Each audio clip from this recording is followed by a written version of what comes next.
الحمد لله نحمده ونستعينه ونستغفره ونؤمن به ونتوكل عليه ونعوذ بالله من شرور أنفسنا ومن سيئات أعمالنا من يهده الله فلا مضل له ومن يضلله فلا هادي له أي فلن تجد له وليا مرشدا نشهد أن لا إله إلا الله وحده لا شريك له ونشهد أن سيدنا ونبينا وحبيبنا وبشيرنا وقدوتنا محمدا عبد الله ورسوله الذي أرسله بالحق بشيرا ونذيرا وداعيا إلى الله بإذنه وسراجا منيرا أما بعد فقد قال الله تعالى في كلامه المجيد وفرقان الحميد أعوذ بالله من الشيطان الرجيم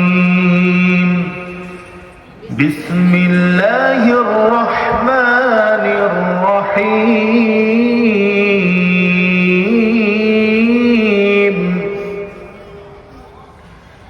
يا أيها الذين آمنوا اتقوا الله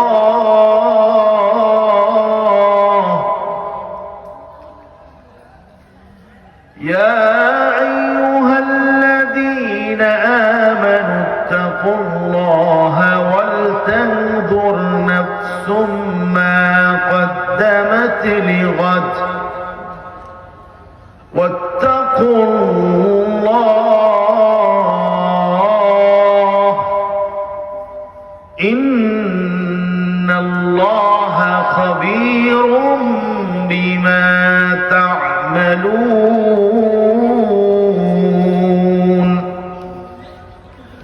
وقال تعالى في شان رسوله إرشادا لنا وتعليما إن الله وملائكته يصلون على النبي يا أيها الذين آمنوا صلوا عليه وسلموا تسليما اللهم صل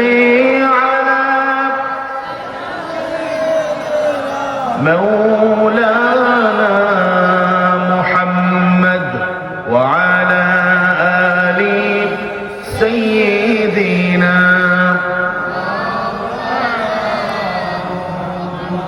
আমরা সবাই দুরূদ ইব্রাহিম পড়ছি اللهم صل على محمد وعلى آل محمد كما صليت على إبراهيم وعلى آل إبراهيم إنك حميد مجيد اللهم بارك على محمد وعلى آل محمد كما باركت على إبراهيم وعلى آل إبراهيم إنك حميد مجيد এই যে এরা উঠোটি করতেছে এই ছেলেটা উঠছে কেন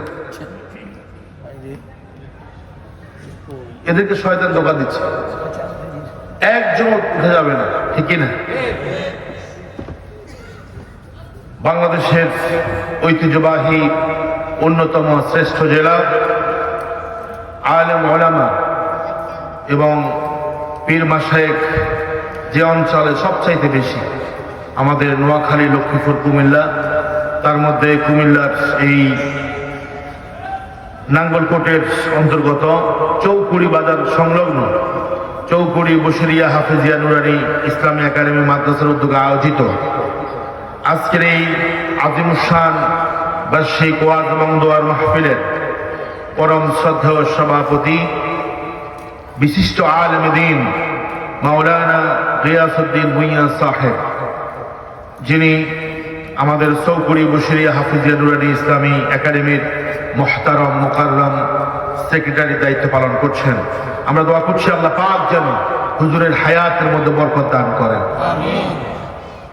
আমার পূর্বে বাদেশা থেকে দীর্ঘক্ষণ বা দলিল তাকরীর পেশ করেছেন আমার অত্যন্ত প্রিয় ভাই, আমার দ্বীনী ভাই, বারিয়ারহাট কেন্দ্রীয় জামে মসজিদের সম্মানীয় খতিব, যিনি আইআইইউসি ইন্টারন্যাশনাল ইসলামিক ইউনিভার্সিটি চট্টগ্রামের খণ্ডকালীন প্রভাষকের দায়িত্ব পালন করছেন, বিশিষ্ট আলেম দ্বীন মাওলানা মুহাম্মদ নিজামউদ্দিন আনসারী সাহেব। আমি দোয়া করছি আল্লাহ পাক যেন আমার এই প্রিয় ভাইকে দ্বীনের জন্য কবুল করেন, তার কণ্ঠকে যেন আল্লাহ দারাজ করে দেন, বলেন আমিন। আরো অনেক উলামা হযরত কথা বলেছেন। এই মাহফিলের যিনি সার্বিক তত্ত্বাবধানে রয়েছেন আমার অত্যন্ত প্রিয় ভাই, অত্র প্রতিষ্ঠানের সম্মানীয় পরিচালক জনাব মোহাম্মদ ইমরান হোসেন ভূঁইয়া সাহেব। আমরা দোয়া করছি আল্লাহ যেন আমাদের স্যারকে হায়াত তাইয়্যিবা দান করেন, বলেন আমিন। আরো অনেক উলামায়ে কেরাম, ফুকাহায়ে আযম, আইম্মায়ে মাসাজিদ, খুতাবায়ে মাসাজিদ, উস্তাদুল উলামা এখানে আছেন, এলাকার গণ্যমান্য মুরব্বিয়ানে কেরাম এখানে আছেন, প্রচন্ড শীতকে উপেক্ষা করে বসে আছেন। আজকের মাহফিলের অন্যতম আকর্ষণ যুবক তরুণ কিশোরেরা আজকের মাহফিলে এসেছে। আমার মা বোনরা পর্দার অন্তরাল থেকে শুনছেন। আমি বলি যারা বসে আছেন সামিয়ানার নিচে, আপনারাই হচ্ছেন এই এলাকার আজকের জন্য সৌভাগ্যবান ব্যক্তি, ঠিক কিনা? আর শয়তানের দোকায় পড়ে যারা বাহির থেকে ভিতরে ঢুকতে পারতেছে না, এদেরকে শয়তান ভিতরে ঢুকতে দিচ্ছে না, ঠিক কিনা? আমরা কাইমুন বাক্যে আল্লাহর কাছে দোয়া করছি আল্লাহ পাক যেন আমাদের ভাইদেরকে আমাদের সাথে এই জান্নাতের প্যান্ডেলের নিচে, জান্নাতের বাগানে বসার তৌফিক দান করেন, বলেন আমিন। যারা আছেন আমাকে রেখে চলে যাবেন না কিছুক্ষণ থাকবেন? সবাই বলেন থাকবেন। আপনারা কি বক্তার কণ্ঠ শুনতে এসেছেন, না বক্তা কোরআন থেকে যে কথাগুলো বলবে, হাদিস থেকে যে কথাগুলো বলবে সেগুলো শুনতে আসছেন? অনেক জায়গায় অনেকে বলে যে এই হুজুরের কণ্ঠ ভালো, ওয়াজ শোনা যাবে, অমুক হুজুরের কণ্ঠ ভালো না, ওয়াজ শোনা যাবে না, ঠিক না? এই জন্য আমরা হেদায়াত পাচ্ছি না। কোন হুজুর কোথায় থেকে এসেছে, তার কণ্ঠ কি ভাইরাল কিনা, এগুলো দেখার বিষয় না। ম্যান্ডেটরি বিষয় হচ্ছে তিনি কোরআন থেকে কথা বলেন কিনা, ঠিক কিনা? আমি আপনাদেরকে বেশিক্ষণ কষ্ট দেব না। আমি দেখতেছি যে কুয়াশা পড়ছে, আমার মাথার উপর থেকেও পড়তেছে। আমি মনে করছি এটা আল্লাহর রহমত, আপনারাও মনে করবেন আল্লাহর রহমত, তাহলে কষ্ট হবে না, ঠিক কিনা? আমি আমাদের ভাইদেরকে আবারও বলছি ভিতরে চলে আসেন। ওই যে একটা ঘটনা দিয়ে শুরু করতে চাই। এক ড্রাইভার নামাজি, 5 ওয়াক্ত নামাজ পড়ে, তার মালিক কিন্তু নামাজ পড়ে না। মালিককে নিয়ে সফরে বের হয়েছে, প্রতিমধ্যে আযান হয়েছে। ড্রাইভার বলল, স্যার আমার একটু নামাজের জন্য রুখসত দেওয়া যায় কিনা? স্যার বলছে দেরি হয়ে যাবে, তুমি তাড়াতাড়ি নামাজ পড়ে আবার চলে আসবা। ড্রাইভার মসজিদে ঢুকেছে, নামাজ পড়েছে, নামাজের পরে তাসবিহাত তাহলিলাত গুলো পড়তেছে। সে ভুলে গেছে যে বাহিরে তার ড্রাইভার, তার মালিক অপেক্ষা করছে। ড্রাইভার ভুলে গেছে। অনেকক্ষণ যখন সে মসজিদের ভিতর থেকে বের হচ্ছে না, ওই যে মালিক, গাড়ির মালিক, সে আসলো, জানালা দিয়ে উকি দিয়ে দেখলো পরেটাকে, দেখলো যে তাসবিহ পড়তেছে, তাহলিল করতেছে। দরজার মধ্যে এসে ডাক দিল, তুমি অল্প সময়ের জন্য এসেছ, কিন্তু ভিতর থেকে তুমি বের হচ্ছ না, কারণটা কি? এবার ড্রাইভার বলছে, শুনেন মালিক, আপনি তো আমার দুনিয়ার মালিক, আমার একজন অরিজিনাল মালিক আছে। তিনি কে? যে মালিক আপনাকে মসজিদের ভিতরে ঢুকতে দেয় না, সে মালিক আমাকে মসজিদের ভিতর থেকে বের হতে দেয় না। আল্লাহু আকবার। তাহলে চাইলে কেউ মসজিদে ঢুকতে পারে না। আমি বলবো, আমরা যতই বলবো যাদের কপালে হেদায়াত নাই, যারা কোরআনকে ভালোবাসে না, ওদেরকে আমরা যতই বলবো, আমাদের ভলেন্টিয়াররা ওদেরকে যতই বলবে, পোলাপানগুলো কতবার তাদেরকে বলতেছে ওরা ঢুকতেছে না, কারণ ওদের কপালে হেদায়াত রাখেন নাই কে? তবে আমরা দোয়া করি আল্লাহ যেন এই মুহূর্তে তাদেরকে হেদায়াত দেয়, কোরআনের মাহফিলে জমজমাট হয়ে বসতে পারে। বলেন আমিন।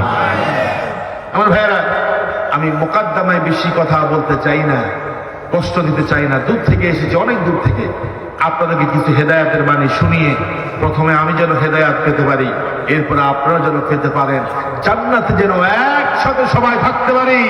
লিল্লাহে তাকবীর। আর আওয়াজ দিয়ে বলেন না লিল্লাহে তাকবীর। আজকের মাহফিলে যুবক কারা কারা এসেছে আমি দেখতে চাই। যুবক যুবক অনলি ইয়াং, যারা যুবক, তরুণ যুবক কারা এসেছে আমি একটু দেখতে চাই। আমাদের ইমরান স্যারও নাকি যুবক। লিল্লাহে তাকবীর।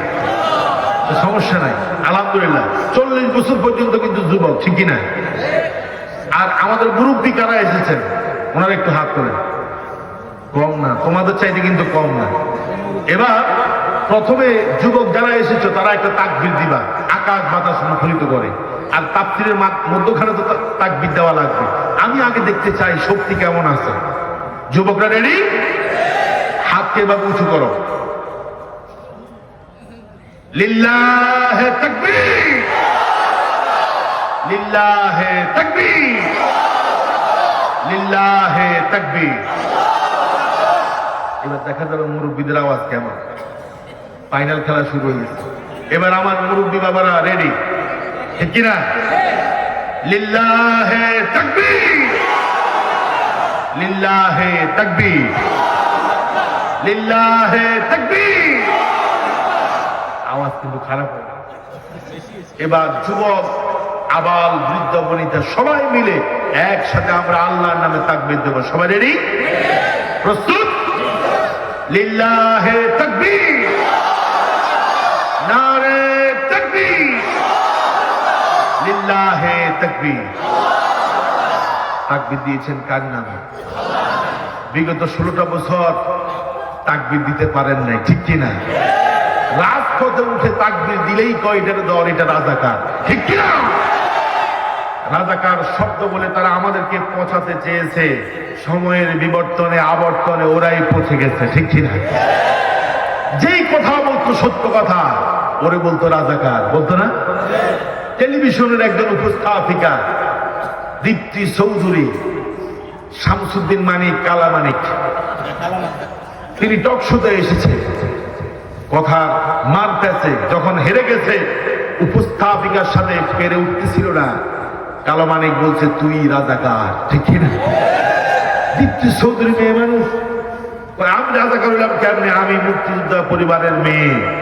ওর গায়ের দিকে যেতে চেয়েছিল, সময়ের আবর্তনে আল্লাহ পাক সেই কালো মানিককে কলা পাতার বিছানার উপরে শোয়াইছে, ঠিক কিনা? অহংকার বেশি করা ভালো না। অহংকার করলে কিন্তু কালো মানিকের মতো সীমান্তের মধ্যে কলা পাতার মধ্যে শোয়া লাগবে, ঠিক কিনা বলো মুসলমান? অহংকার করা যাবে না। অহংকার হচ্ছে কার গায়ের চাঁদে? আপনারা কি কেউ আছেন যে স্বৈরাচারের দোষর এখানে কেউ আছে? তো কথা কথা আছে। আফাও নাই, আফার কর্মীরাও নাই, ঠিক কিনা? তবে আফা মাঝে মধ্যে চায়, ডুবতে চায়, কিন্তু ডুবতে পারে। আমরা ইনশাল্লাহ সজাগ থাকবো, ঠিক কিনা? আসুন আমরা কোরআন থেকে কিছু কথা শুনি। তবে উঠা বসা করলে কিন্তু আমি দোয়া করে চলে যাব। অনেক দূর থেকে এসেছি আপনাদের ভালোবাসায়, আমার ইমরান স্যারের ভালোবাসা, এখানে এসে অনেক ভালোবাসা আমি পেয়েছি, আলহামদুলিল্লাহ। আমার সম্মানিত ভাইয়েরা, সূরা হাশরের 18 নম্বর আয়াত আপনাদের সামনে তেলাওয়াত করেছি। আয়াতের ভিতরে আল্লাহ রাব্বুল আলামিন বলছেন, ইয়া আইয়ুহাল্লাযীনা আমানু তাকুল্লাহ, হে ঈমানদারেরা ও বিলিভার্স, হে ইমানদারেরা, হে বিশ্বাসীরা, তোমরা যারা আমি আল্লাহ রাব্বুল আলামিনকে বিশ্বাস করো, আমি আল্লাহ রাব্বুল আলামিনকে বিশ্বাস করো, শোনো, তোমরা আমি আল্লাহ রাব্বুল আলামিনকে ভয় করো। আল্লাহু আকবার কোন। ভয় করতে হবে কাকে? এত আওয়াজ কম হলে আমি আলোচনা করি না। ভয় করতে হবে কাকে? দুর্নীতি দমন কমিশনকে ভয় করলে অন্যায় রোধ করা সম্ভব হয় না। পুলিশকে ভয় করলে অন্যায় থেকে বেঁচে যাওয়া সম্ভব হয় না, ঠিক কিনা? চোর পাহারা দেয়, পুলিশ কখন আসবে? যতক্ষণ পুলিশ আছে ততক্ষণ অন্যায় করে না, যতক্ষণ পুলিশ পাহারা দেয়, ডিউটি করে, ততক্ষণ কোনো অন্যায় নেই। পুলিশ যতক্ষণ হাইওয়ে রোডের মধ্যে থাকে, ডাকাত নাই, সন্ত্রাস নাই, চাঁদাবাজ নাই, জুলুমকারী নাই, কিচ্ছু নাই, সব ভালো। পুলিশ যখন চলে যায়, চুরি করে, ডাকাতে গাড়িগুলো থামাইয়া ডাকাতি করে, আছে না নাই? আপনাদের এই কুমিল্লা রোডে অনেক সময় মাহফিল করে আমরা যাই, ভয়ের মধ্যে থাকি, না জানি কোন সময় মামুরা ধরে ফেলে, ঠিক কিনা? কারণ ওদের ভিতরে আল্লাহর ভয় নাই, ওদের ভিতরে পুলিশের ভয়, র্যাবের ভয়। আমি বলি র্যাবকে ভয় না করে যদি রবকে ভয় করত তাহলে সে কখনো চুরি করত। দুর্নীতি দমন কমিশন আমাদের দেশে আছে নাই? মজা পাবেন, মজা বসবেন ইনশাল্লাহ। দুর্নীতি দমন কমিশন আমাদের দেশে আছে নাই? দুইজনে কইছে ইন্নালিল্লাহ, আরো কন্যা জোর কন্যা আছে না? আমাদের দেশের দুর্নীতি কি বন্ধ হয়ে গেছে? বরং মাঝে মধ্যে দেখা যায় দুর্নীতি দমন কমিশনে যারা দুর্নীতি দমন করবে, মাঝে মধ্যে তাদের মধ্যেও দুর্নীতি বাজ পাওয়া যায়, ঠিক কিনা? আমাদের দেশের মুরব্বীরা বলে সরিষা দিয়ে বুট দোয়ানো হয়, সরিষা দিয়ে বুট করানো হয়, কিন্তু সরিষার ভিতরে যদি বুট থাকে তাহলে কখনো বুট দৌড়ানো সম্ভব। আইনের কথা যারা বলে মাঝে মধ্যে তারাই বেআইনি কাজ করে, কথা কয় না কেন? দুর্নীতির বিরুদ্ধে যারা কাজ করে, অ্যান্টি করাপশনের বিরুদ্ধে, দুর্নীতির বিরুদ্ধে যারা কাজ করে, মাঝে মধ্যে দেখা যায় তাদের ভিতরে দুর্নীতি আছে। তাহলে বোঝা গেল আল্লাহর ভয় না থাকার কারণে চোর চুরি করে, পুলিশকে যতক্ষণ ভয়, পুলিশ যতক্ষণ আছে ততক্ষণ পুলিশকে ভয় করে, পুলিশ শেষ, ভয়। কিন্তু হৃদয়ের ভিতরে, কলিজার ভিতরে যদি আল্লাহ রাব্বুল আলামিনের ভয়টা একবার ঢুকাতে পারেন, পশ্চিমকালেও আপনার দ্বারা কোনো অন্যায় কাজ করা সম্ভব। এজন্য আমার আল্লাহ কুরআনুল কারীমের ভিতরে বলেছেন, ইয়া আইয়ুহাল্লাযীনা আমানু তাকুল্লাহ,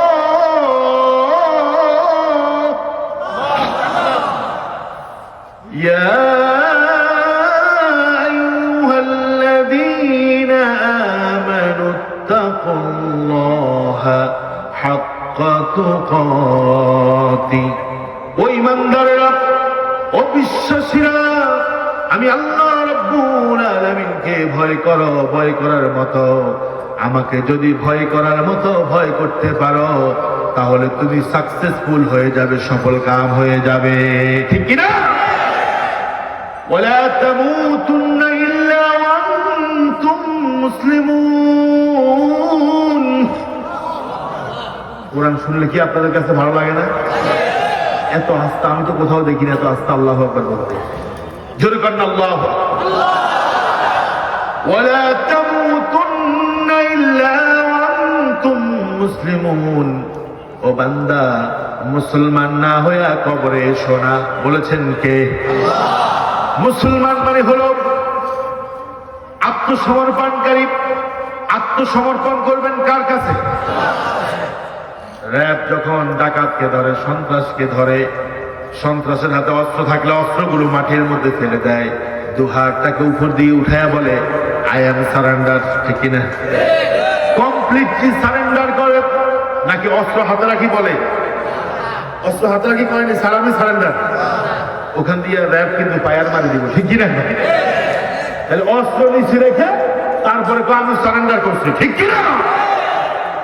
এখন আপনি বলেন আল্লাহ আমি মুসলমান, কিন্তু আপনি গুনাহ ছাড়েন না।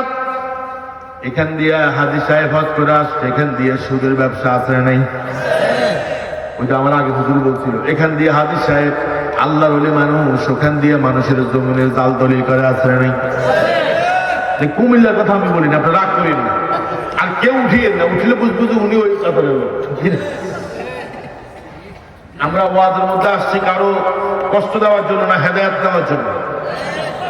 কথা বলেন, হেদায়েত না, কষ্ট পাবেন না, বরং আপনার ভিতরে যেগুলো ভুল থাকবে ভুলগুলোকে পরিশুদ্ধ করার জন্যই তো তাফসীরুল কোরআন মাহফিল, ওয়াজ মাহফিল, ঠিক কিনা?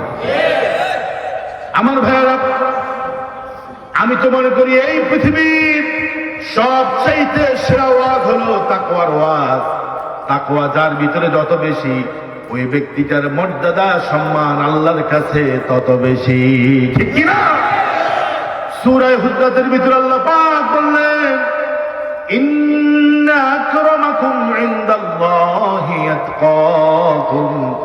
তোমাদের মধ্যে কার কত সম্পদ আছে, কে কার কত ক্ষমতা আছে, কে দেখতে কত বেশি সুন্দর, কে দেখতে কত বেশি চমৎকার, কার ক্ষমতা কত বেশি, এটা দেখে আল্লাহর কাছে সম্মানের পরিমাপ নয়, বরং সম্মানের পরিমাপ হলো আল্লাহর কাছে।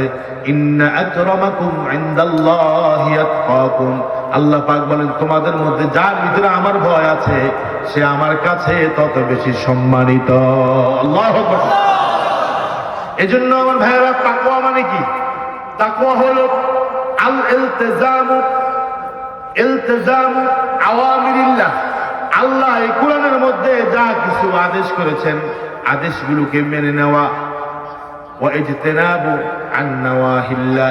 আল্লাহ যা নিষেধ করেছেন তা থেকে দূরে থাকা, ঠিক কি না? সুদ হারাম করেছেন কে? আপনি যদি সুদ খান, বুঝতে হবে আপনার ভিতরে তাকওয়া নাই। পর্দা হালাল, পর্দাকে পর্দা করার জন্য আদেশ করছে কে? আপনার বউকে যদি আপনি পর্দার খেলাপ করে বেপর্দায় চলান, বুঝতে হবে আপনার ভিতরে তাকওয়া। আপনার সন্তানের বিয়ে হবে, সাউন্ড বক্সে জোরে আওয়াজে গান চালিয়ে দিয়েছেন, বাদ্য ডিজে পার্টি নিয়ে এসেছেন, জোরে আওয়াজে গান চালিয়ে দিয়েছেন, বলেন তো আপনার ভিতরে তাকওয়া আছে না নাই? নাই। সুতরাং আল্লাহ যা আদেশ করেছেন তা মেনে নেওয়ার নাম হলো তাকওয়া, আর আল্লাহ যা নিষেধ করেছেন তা বাদ দেওয়ার নাম হলো। এবার বলেন, এই তাকওয়াটা প্রথমে তাকওয়া কার ভিতরে থাকবে? আমি কিন্তু গবেষণা করে কথা বলার চেষ্টা করি, ঠিক কিনা? খুব খেয়াল করে শুনবেন, যদি অমনোযোগী হন আপনি, আমার আলোচনা অমনোযোগী হয়ে যাবে। দেখেন, এই তাকওয়া সর্বপ্রথম থাকতে হবে এই দেশের যিনি প্রেসিডেন্ট, তার ভিতরে তাকওয়া থাকতে হবে, ঠিক কিনা? এই পৃথিবীর মধ্যে মুসলিম দেশ হচ্ছে 57টি। ইনশাআল্লাহ আলোচনার মধ্যে শিক্ষণীয় কিছু পাবেন।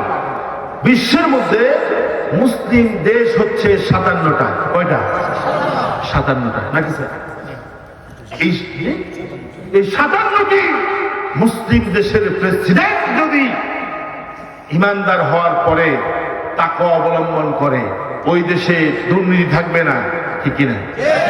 মাদক থাকবে না, সন্ত্রাস থাকবে না, দুর্নীতি থাকবে না, চাঁদাবাজ থাকবে না, ঠিক কিনা?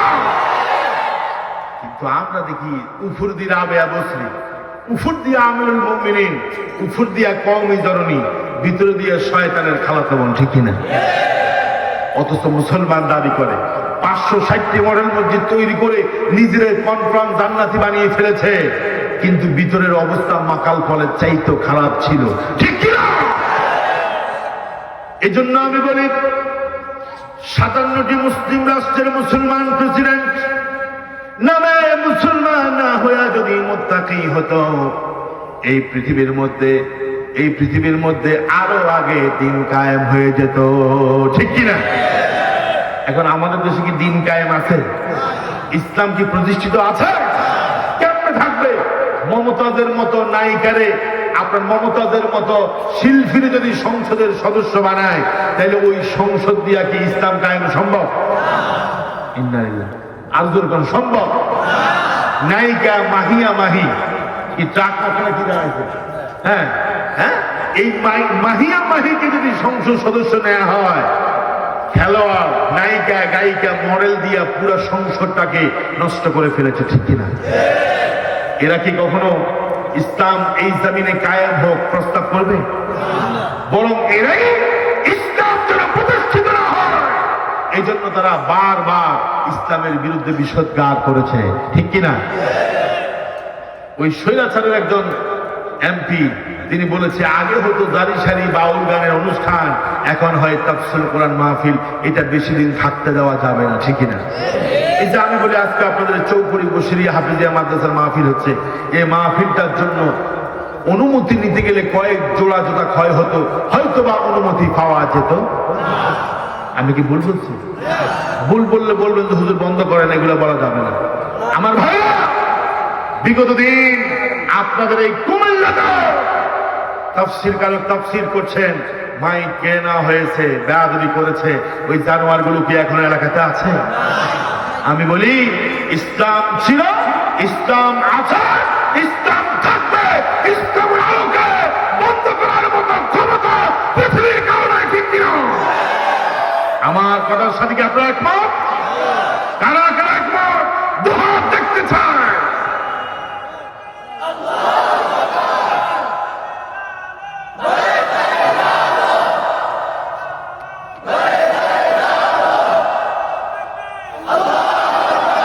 আল্লাহ কবুল করেন, হাত নামা। কষ্ট হচ্ছে আপনাদের? তাকওয়া যদি দেশের প্রধানমন্ত্রীর ভিতরে থাকে, রাষ্ট্রপতির ভিতরে যদি তাকওয়া থাকে, পুরো দেশটাকে যিনি শান্তিময় করে দিবেন তিনি কে? এই জন্য আমরা চাই আগামী দিন যারা আসবে তারা যেন তাকওয়ার বলে বলিয়ান হয়, বলে ইনশাআল্লাহ। ওমর রাদিয়াল্লাহু তাআলা আনহু খেলাফতের কথা শুনেন, দিন কেমন তারা মেনেছে, কেমন তাকওয়া তাদের ভিতরে ছিল শুনেন, তৃপ্ত হবেন, আত্মাটা পরিতৃপ্ত হবে, ইমানটা মজবুত হবে। একবার আলী রাদিয়াল্লাহু তাআলা আনহু তার পারিবারিক কাজে ওমর রাদিয়াল্লাহু তাআলা আনহুর কাছে এসেছেন। ওমর রাদিয়াল্লাহু তাআলা আনহু রাষ্ট্রের প্রেসিডেন্ট, তিনি রাষ্ট্রের প্রেসিডেন্ট। আলী রাদিয়াল্লাহু তাআলা আনহু পারিবারিক কাজে তার কাছে এসেছেন। রাতের বেলা তিনি দপ্তরে কাজ করছেন, রাষ্ট্রীয় কাজ করতেছেন। হঠাৎ করে আলী রাদিয়াল্লাহু তাআলা আনহুকে জিজ্ঞাসা করলেন, আলী লিমাযা জিতা, কেন আমার কাছে এসেছো? আলী বলছে, পারিবারিক একটা বিষয় কথা বলার জন্য আপনার কাছে এসেছি। যখন এই কথা শুনল, ওমর ইবনুল খাত্তাব রাদিয়াল্লাহু তাআলা আনহু মুখের ফুৎকার দিয়ে ফু দিয়ে তিনি তার সামনে যে লাইটটা ছিল, কুফিটা ছিল, বাতিটা ছিল, এটা নিভিয়ে ফেলল। আলী রাদিয়াল্লাহু তাআলা আনহু বললেন, লিমা ফাআলতা ইয়া আমিরুল মুমিনিন, ও আমিরুল মুমিনিন, কেন এমনটি করেছেন? কখনো তো আপনাকে এরকম করতে দেখি নাই। আপনি যখন খোলাফায়ে রাশিদিনের খলিফা ছিলেন না, আপনার কাছে আসতাম, ঘন্টার পর ঘন্টা কথা বলতাম, বাতি কখনো নিবাতেন না। ওমর বলছেন, আলী তুমি তোমার ব্যক্তিগত কাজে এসেছ, এতক্ষণ আমি আমার রাষ্ট্রীয় কাজ করেছি, এই জন্য রাষ্ট্রের বাতি জ্বলেছে। এখন আমি আরেকটা বাতি জ্বালিয়ে দিলাম, এটা আমার পার্সোনাল বাতি। এই বাতি জ্বালিয়ে তোমার সাথে ঘন্টার পর ঘন্টা কথা বলবো, আমার আল্লাহর কাছে আমাকে জবাবদিহি করতে হবে। আল্লাহ নবী বলেছেন, আলা কুল্লুকুম রাইন ওয়া কুল্লুকুম মাসউলুন আন রাইয়াতিহি। সাবধান সাবধান, হরফে তানবীহ ব্যবহার করেছে রাসূল। সাবধান, তোমরা সবাই দায়িত্বশীল, তোমাদের দায়িত্ব সম্পর্কে কিয়ামতের দিন যিনি জিজ্ঞাসা করবেন তিনি কে? এজন্য আমি বলি, রাষ্ট্রের প্রেসিডেন্ট যারা, ইমামুদ্দাওলা, রাষ্ট্রের ইমাম যারা, তারা যদি নেককার হয়, ইমানদার হয়, খাঁটি আল্লাহর গোলাম হয়, মুত্তাকি হয়, তাহলে ওই সমাজের সব মানুষ তাকওয়াবান হওয়া বাধ্যতামূলক হয়ে যাবে, ঠিক কিনা? আর রাষ্ট্রের প্রেসিডেন্ট যদি উপর দিয়ে লেদের লাগে ব্যবস্থি সাজে, ভিতরে মেগা দুর্নীতি করে, প্রকল্প বানায়া দুর্নীতি করে, গুম খুনের রাজত্ব কায়েম করে, আয়না ঘর বানায়, আলেমদেরকে নির্যাতন করে, ওলামায়ে কেরামের হাতের মধ্যে হ্যান্ডকাপ লাগায়, পায়ের মধ্যে ডান্ডা বেড়ি তাফসীরুল কোরআন মাহফিলে যদি বাধা দেয়, ইসলাম বিদ্বেষী কাজগুলো করতে থাকে, ওটার ভিতরে তাকওয়া নাই, বরং ওটা হলো লেবাসদারি একটা শয়তান। আওয়াজ দিয়ে বলেন কুমিল্লা বাইরে ঠিক কিনা? তাকওয়াবান প্রেসিডেন্ট, রাষ্ট্রপতি যদি হয় ওমরের মতো, আল্লাহর কসম দিয়া বলি, আসমান থেকে বরকত নাজিল হবে, জমিনের নিচ থেকে বরকত নাজিল হবে। 120 টাকা পেঁয়াজ গরিব মানুষ কিনে খেতে হবে না। আমি আপনি চলতে পারি, আল্লাহ আমাদেরকে তৌফিক দিয়েছেন। বিশ্বাস করেন, একজন রিকশাওয়ালাকে ওদিন জিজ্ঞাসা করলাম, চাচা বয়সটা কত? বলল 60 বছর। বললাম কত ইনকাম করেন? বলল প্রতিদিন 300 থেকে 350 টাকা। কিভাবে চলেন? কয় তো হুজুর 250 গ্রাম পেঁয়াজ কিনি, 200 গ্রাম আলু কিনি, 500 গ্রাম চাল কিনে কোন রকম বাড়িতে গিয়া বউয়ের মুখের দিকে তাকায়, বুড়ি বলে মাছ আরো নাই। মাছ কোথায়? কোথায় মুরগি? কত কষ্ট করে একজন মুরব্বী রিক্সা চালায়, 60 বছর বয়স তার। আমার সামর্থ্য অনুযায়ী হাতের ভিতরে দিলাম, 2 চোখ দিয়ে দেখলাম পানি পড়তেছে, সাদা দাড়িগুলো ভিজে গেল। আমার ভাইরা দুহাত তুলে মুরব্বী দোয়া করলো, বললো আল্লাহ এদেশে তুমি এমন একজন প্রেসিডেন্টের ব্যবস্থা করে দাও যে প্রেসিডেন্ট নিজেও মুত্তাকি হবে, তাকওয়াবান হবে, আর তার দেশের জনগণকেও সে মুত্তাকি বানাবে। দোয়া শুনে আমি অবাক হয়ে গেলাম। নিরক্ষর একজন ড্রাইভার, রিক্সা চালক কি দোয়াটা না করেছে, আল্লাহর কাছে কি দোয়া করেছে আমার ভাইরা। এই দোয়া আরশে আজিমের মধ্যে আল্লাহ যেন কবুল করে না। আজকে আমরা বলি আমাদের এত টাকা সরকারে বেতন দেয় হয় না, মাসে রেশন দেয় হয় না, বছরে কয়েকটা বোনাস দেয়। আমার দেশের পুলিশেরা বলে হয় না, এরপরে সচিবালয়ের সচিবরা বলে আমাদের হয় না। কোটি কোটি টাকা দুর্নীতি করে, ফাইল টাকা না দিলে সামনে যায় না, দূর ছাড়া ফাইল সামনে যায় না। ওমর রাদিয়াল্লাহু তাআলা আনহু তিনি যখন খলিফা হয়ে গেলেন, তিনি বললেন আমার বেতনটা ঠিক তদ্রূপ হবে যেরকম একজন সাধারণ রাষ্ট্রের একজন প্রজা, রাষ্ট্রের একজন কর্মচারী, প্রজাতন্ত্রের কর্মচারী যেরকম বেতন পায়, আমি আমিরুল মুমিনিন ওমরের বেতনটাও ঠিক সেই স্কেলেই হবে। আল্লাহু আকবার। এখন আমাদের দেশে গ্রেড আছে, 20 পর্যন্ত 22 পর্যন্ত গ্রেড আছে। ওমর বলছে আমার স্কেলটা অন্য কর্মচারীদের মতো হবে, খবরদার যেন বেশি না হয়। ঠিক তদ্রূপ হয়ে গেল। ওমর রাদিয়াল্লাহু তাআলা আনহুর বউ বিবি ওমর রাদিয়াল্লাহু তাআলা আনহু থেকে বাজার সদাইয়ের জন্য যে অর্থ পেতেন, মাঝে মধ্যে সেই অর্থ থেকে টুকটাক কিছু জমা করতেন।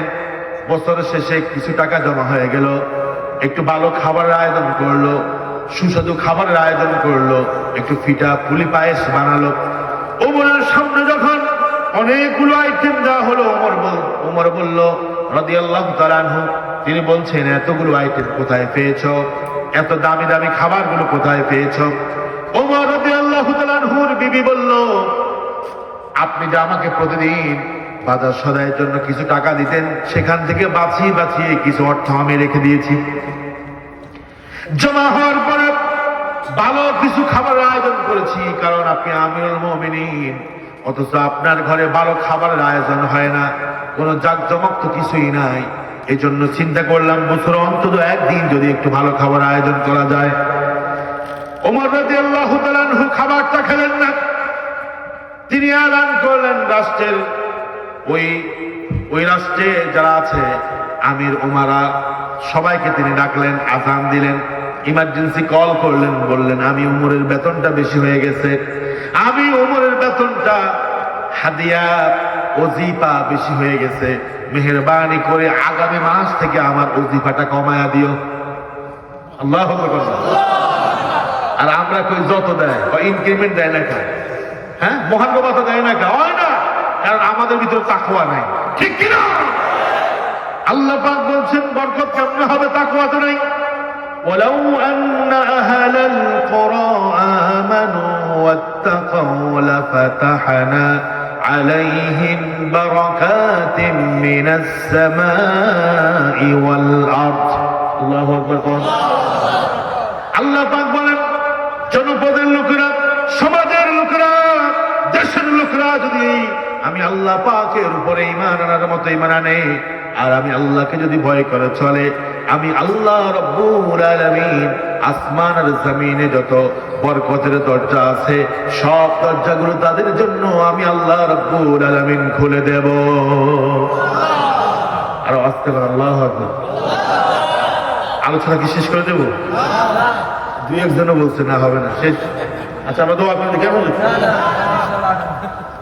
আর কি 10 মিনিট চলবে কতক্ষণ বোলাতে 3 ঘন্টা বয়ান করছি করার পরে নামছি মুসল্লিরা বেজার কিও বেজার কিনলে হুজুর 3 ঘন্টা কি এত কম ওয়াজ করছেন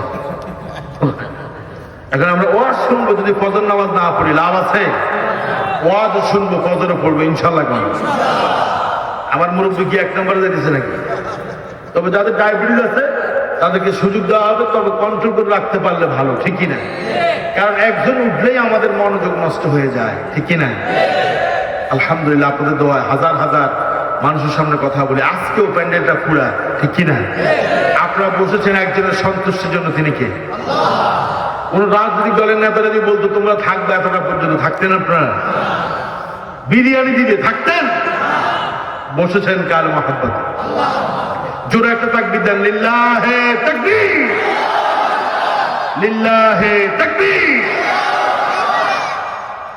আমার ভাইরা তাহলে রাষ্ট্রের প্রেসিডেন্টের ভিতরে যদি তাকওয়া থাকে জনগণ অবশ্যই মুত্তাকি হবে ঠিক কি না এরপরে বিচারক যারা আমাদের দেশে বিচারক আছে না নাই আলহামদুলিল্লাহ এই যে তাকওয়ার উপর কথা বলতেছি আপনারা অনেক ওয়াজ শুনছেন তাকওয়ার উপরে আমি আগেই বলছি আমি একটু গবেষণা করে নোট করে কথা বলার চেষ্টা করি ঠিক কি না শুধু আমি বলে গেলাম আপনার কানের মধ্যে মজা পাইছেন তা যেন না হয় ঠিক কি না আল হাকিম বিচারক যারা তাদের বিচার করবেন কে আর যদি কোন কে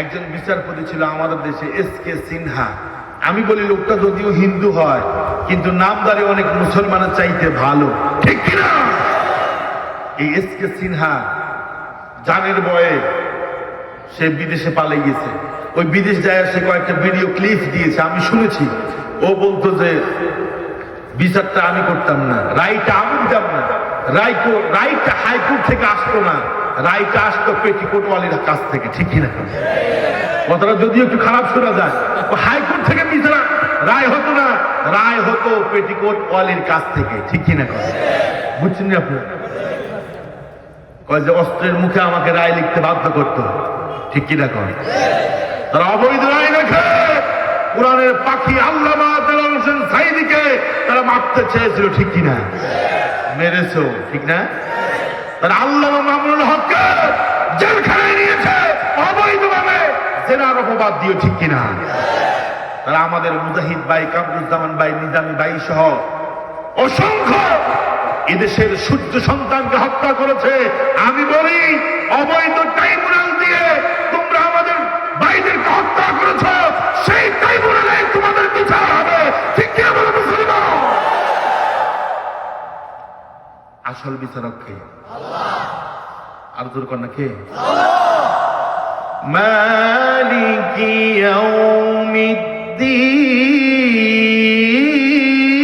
ইয়াউমিদ্দিন master of the day of judgment master of the day of resurrection আমি বলি যে বিচারক তুমি অন্যায়ভাবে বিচারে রায় দিয়েছ কিয়ামতের দিন তোমারও বিচার হবে ঠিক কিনা আর নিয়ে কিয়ামত বাদ দেন পরকাল বাদ দেন এই যে শামসুদ্দিন মানিকের কথা বলছি পাবলিক পায়া জেলখানায় নেওয়ার আগেই ওটার ডিম পাঠায়া দিছে ঠিক কিনা ঠিক কিনা পাবলিক তোরও তো খুঁজতেছি হ্যাঁ ডিম পাঠায়া দিছে বাকি মনে হয় একটা ছিল জেলখানায় গেছে আর চোর ডাকাত বদমাশ গুলোর ভিতর রাখছে ওরা বাকিটা পাঠাইছে কথা হয় না বিচার কার হাতে আমার দেশের বিচারকরা তাদের ভিতরে যদি তাকওয়া থাকতো আল্লাহর ভয় থাকতো তাহলে তারা কখনো চাকরির ভয়ে অবৈধ রায় দিত না।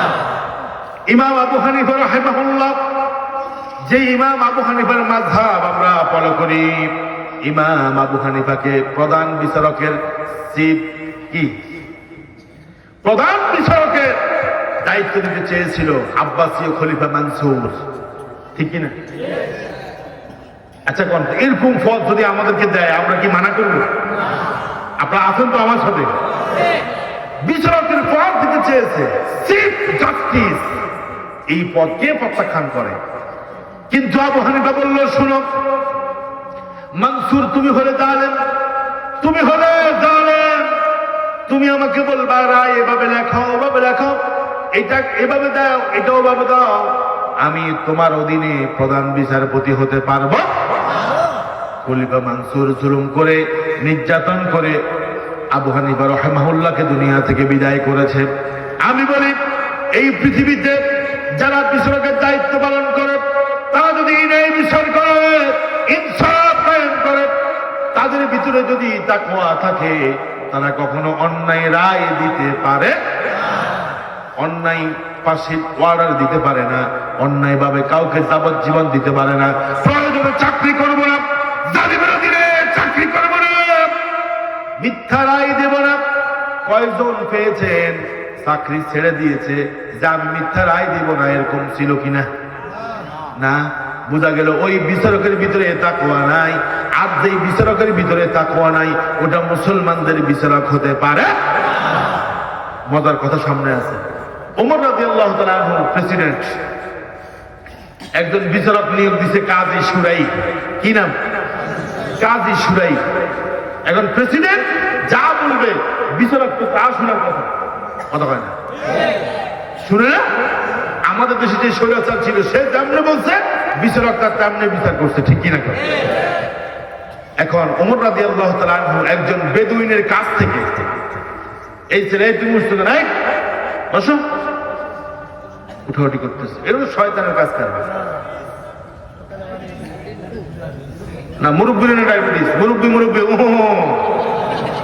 চলতো না। ও আপনাদের মুস্তাক কয়েদি সাহেব কুমিল্লার, মাশাআল্লাহ, দেখেন আসবে ইনশাআল্লাহ। আমার ভাইরা দেখেন, বিচারক কাজী শুরাই, ওমর রাদিয়াল্লাহু তাআলা আনহু প্রেসিডেন্ট, কাজী শুরাই বিচারক। আচ্ছা কোন বিচারক কার আন্ডারে? প্রেসিডেন্টের আন্ডারে।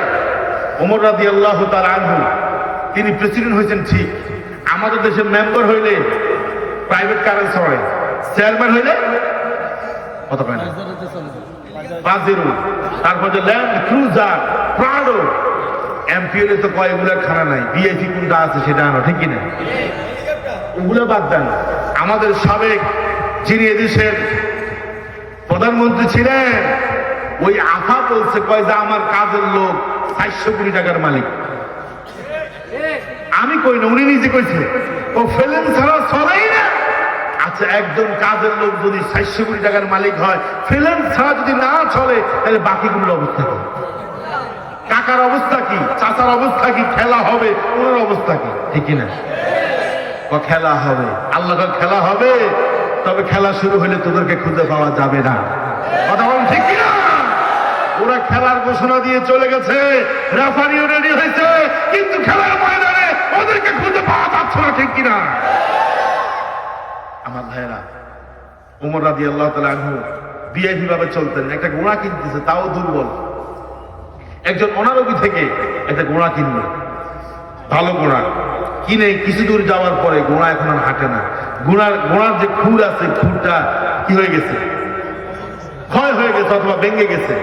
তিনি ওই বেদুইনের কাছে আবার ঘোড়াটা নিয়ে আসছে, এসে বলছে, এই বেদুইন, তোমার ঘোড়াটা তুমি নিয়ে যাও, এখানের মধ্যে এই ঘোড়ার মধ্যে আইব আছে, দোষ আছে, ত্রুটি আছে, আমি নেব না। বেদুইন বলল, আমি আপনাকে ভালো ঘোড়া দিয়েছি, যদি ফেরত দিতে হয় তাহলে আমাকে আগের মতোই আপনি ফেরত দেন। ওমর বলছে, এটা আবার কি? বলো, আমি প্রেসিডেন্ট বলতেছি তোমার কাছে, তুমি এটা নিয়ে যাও। বেদুইন বলল, না, ঘোড়াটা যেভাবে নিয়েছেন ঠিক সেভাবে যদি ফেরত দিতে পারেন তাহলে আমি নিব, নতুবা নিব না। এবার ওমর রাদিয়াল্লাহু তাআলা আনহু তিনি ক্ষমতা দেখালেন না, তিনি বললেন, চলো আমার মাঝে এবং তোমার মাঝে ইহতাকিম বাইনি ওয়া বাইনাকা, আমার মাঝে আর তোমার মাঝে বিচারক কি করো, বাছাই করো। এখন বিচারক কারে বানাবে? বেদুইন বলতেছে কারে বানাবেন? ওমর বলছে তুমি বলো। কয় যে আমি বিচারক মানে কাজী সুরাইকে। আল্লাহু আকবার। কাজীর কাছে চলে গেল, কাজী সুরাইয়ের কাছে চলে গেল, বিচারকের কাছে চলে গেল। এবার বাদী হলো ওই অনারবী ব্যক্তিটা, বেদুইন ব্যক্তিটা হলো বাদী। সে যায় কাজী সুরাইকে বলল আমার কাছ থেকে আমিরুল মুমিনিন ওমর এভাবে একটা গোনা নিছে।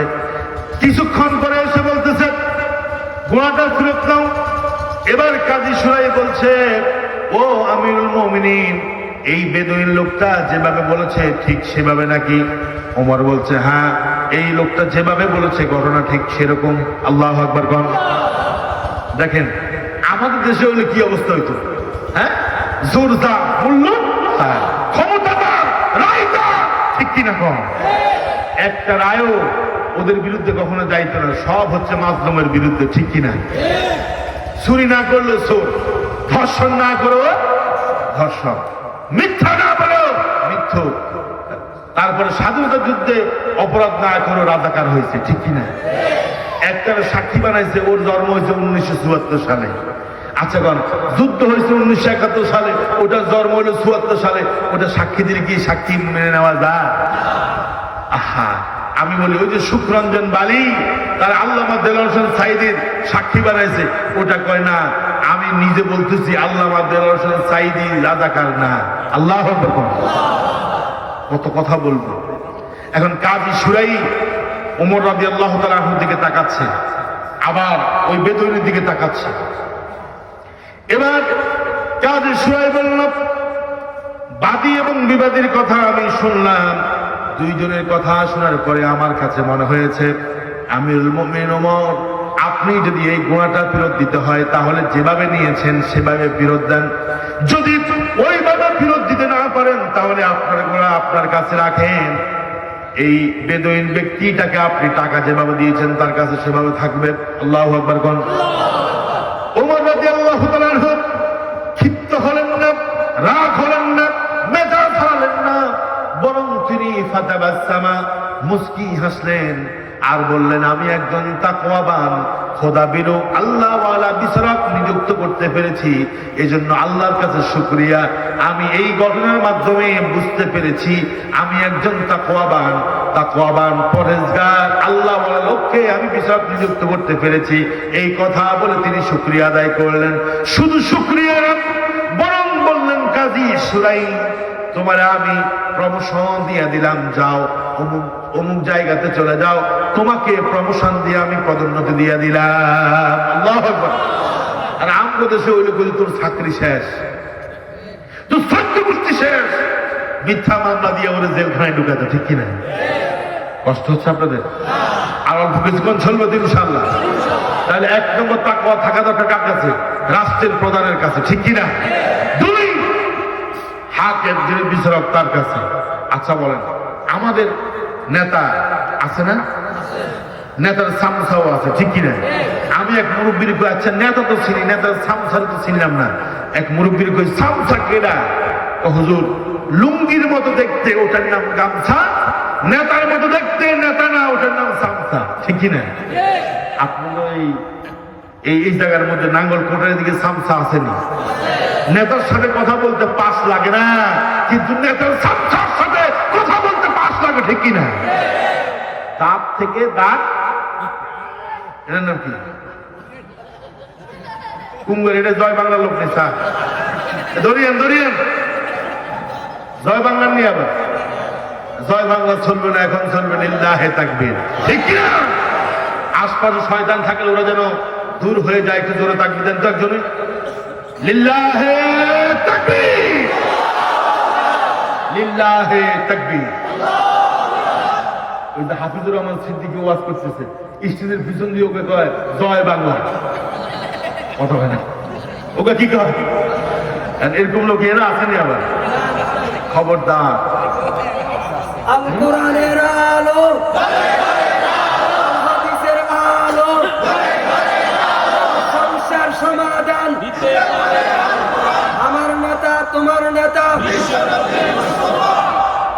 দেখছেননি যুবকরা যেখানে পারে না, এখানে আমার না না আহা কলিজাটা ভরে গেছে। লিল্লাহে তাকবীর কর। আমি বলি মুরব্বীরা যেটা পারতো না যুবকরা সেটা করে দেখাইছে 5 তারিখে, ঠিক কিনা? মুরব্বীরা দোয়া করছে, ওদেরকে আমরা বলবো না যে ওরা কিছু করে না, ওরা দোয়া করছে, চোখের পানি ফেলছে।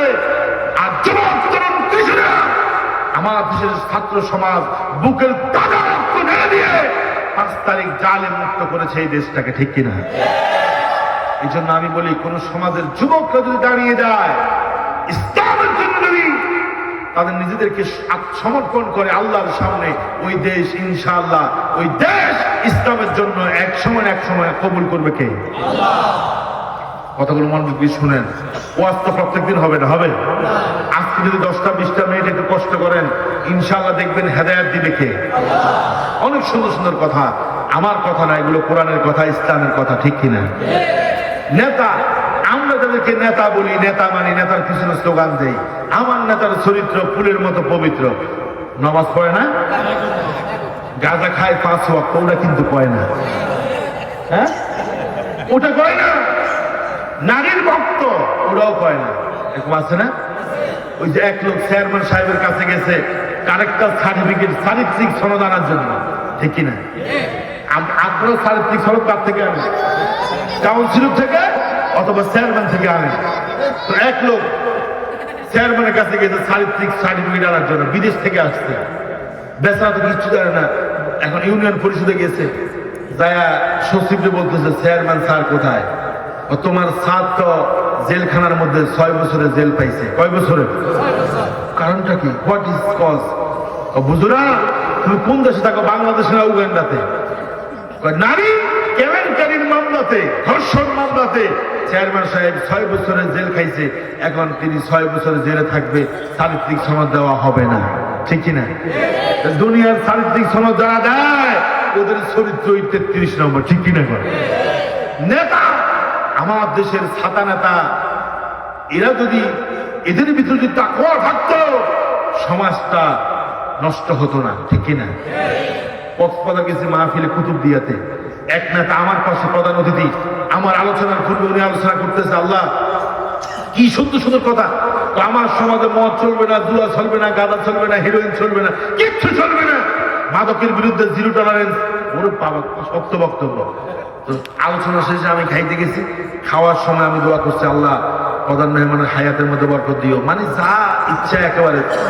5 মিনিট খাওয়ার টেবিলে গেছি, একজন আমার হুজুর কাল্লায় দোয়া করছে, একজন নেতার জন্য, এই নেতা তো 33 নম্বর চরিত্রওয়ালা। উনি চরিত্র যাই হোক, আমি তো ভালো কথা তো বলছে, মাদক চলবে না, ইয়াবা চলবে না, গাঁজা চলবে না। হুজুর আপনি তো বুঝেন না, উনি বুঝাতে চাইছে যে এই এলাকার মধ্যে মাদকের অনেক ডিলার আছে, উনি নিজেও মাদকের ডিলার। উনি বুঝাতে চাইছে মাদক চলবে না মানে আমারটা চলবে, অন্যটা চলবে না, মানে আমি যেটা ব্যবসা করি ওটা চলবে, আমারটা চলবে, অন্যটা চলবে। এরকম চরিত্রের নেতা আমাদের দেশে কম না বেশি? আর যদি কম না কেন, কম না বেশি? আহা, এই নেতাদের ভিতরে যদি তাকওয়া থাকে তাহলে সমাজটাকে পরিশুদ্ধ করে দিবে কে? এখন নেতাও 2 নম্বর, কর্মীও 2 নম্বর। নেতাও নামাজ পড়ে না, কর্মীও নামাজ পড়ে না, নেতাও রোজা রাখে না, কর্মীও রোজা রাখে না। নেতা ফজর নামাজ তো পড়েই না, ঘুম থেকে উঠে 11টা বাজে। ভাই মনে রাগ করছেন? মনে কষ্ট নিয়ে না, আমি আপনাদের মেহমান, আমি আপনাদেরকে মন বাজার করতে আসলে সত্য কথাগুলো বুক ফুলে বলি।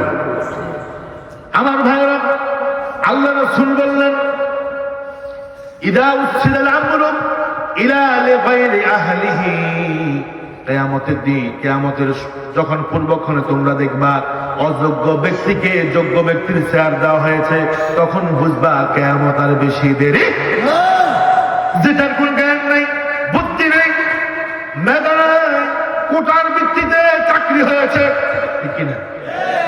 অটো পাস করছে, এখন এমন বড় চেয়ার দিছ, এখন চেয়ার অমর্যাদা করবে, অথবা 1 কোটি টাকা দিয়ে চেয়ার মানে কিনে নিছে, ওটা চিন্তা করবে আমার আগে চালান দিতে হবে, অথবা না? এখন টিন, গম, চাল যা আসে, তেল সব খাটের নিচে ঢুকায়। তো ঢুকাই দিলে কি করবো? ঢুকাই দিলে কি করবো? ওটা যে 1 কোটি টাকা দিয়ে নমিনেশন আনছে, চালান ওটা লাগবে না। উত্তরের বাড়ির জমি বিক্রি করে ফেলছে, খেত বিক্রি করে ফেলছে, কথা বলে না, প্লট বিক্রি করছে। এখন এই টাকা উঠাবো কেমনে? এবার জনগণের বাঁশ দিয়া উনি কি করে, দিব কি রডের বদলে ঢুকাই দিয়েছে বাঁশ, ঠিক কিনা? পাবলিক এবার কয় আল্লাহ আল্লাহ তোর উপর গজব পড়বে। আমি কই পাবলিক তোমার উপর আঘাত পড়বে, কারণ তুমি তো সিলটা মারছো 500 টাকা খাইয়া। 500 টাকা রাতের বেলা কষ্ট করছে, মুখ দিছে, সকালবেলা মনে করছি তো মুখে দিব, ভালো মানুষ, কেমনে বেইমানি করি, টাকা তো 500 খাইছি, কত হয় না? আমরা চলবে না, একটা তাকবীর দেন। তাহলে নেতা যদি তাকওয়াবান না হয়, কর্মীরা কখনো তাকওয়াবান হতে পারবে। আমার ভাইরা, বিগত দিনে 2 জন মন্ত্রী 2টা মন্ত্রণালয় চালিয়েছে, সমাজ কল্যাণ মন্ত্রণালয় এবং শিল্প মন্ত্রণালয়। 2টা মন্ত্রণালয় চালিয়েছে, 4-5টা মন্ত্রণালয় চালিয়েছে আমার এই 2 জন ভাই, আলী হাসান মুজাহিদ, মতিউর রহমান নিজামী, নব্বরাল্লাহু তাআলা মারকাদাহুম ওয়া জাআলাল জান্নাতা মাসওয়াহুম। আল্লাহ যেন কবরকে জান্নাতের বাগান বানিয়ে দেন, বলেন আমিন। সবাই এসে বছর শেষে বলতো আমাদের মন্ত্রণালয়ে এত কোটি টাকা ঘাটতি, এত কোটি টাকা লাগবে। আর আমার ভাইয়েরা শহীদ আল্লামা মতিউর রহমান নিজামী মুজাহিদ ভাই বলতো আমাদের মন্ত্রণালয়ে ঘাটতি নাই, বরং আমাদের কাছে বাড়তি আছে। আল্লাহু আকবার কোন। অথচ এদেরকে চোর, ডাকাত, খুনি, ধর্ষক বানায় অপবাদ দিয়ে দুনিয়া থেকে বিদায় করেছে যারা, আল্লাহ যেন তাদের উপরে চূড়ান্ত গজব নাজিল করে, বলেন আমিন। নেতা আমার ভাই কিছু করছে, পরে আর বাকি নেই, ঠিক কিনা?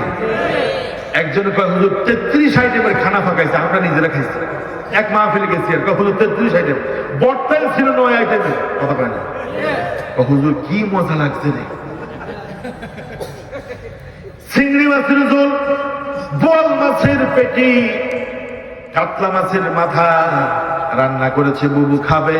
আল্লাহ কয় তোর খানা বাংলাদেশে নাই, যা ইন্ডিয়াতে যা, সেখানে খানা হবে। কষ্ট পাচ্ছেন?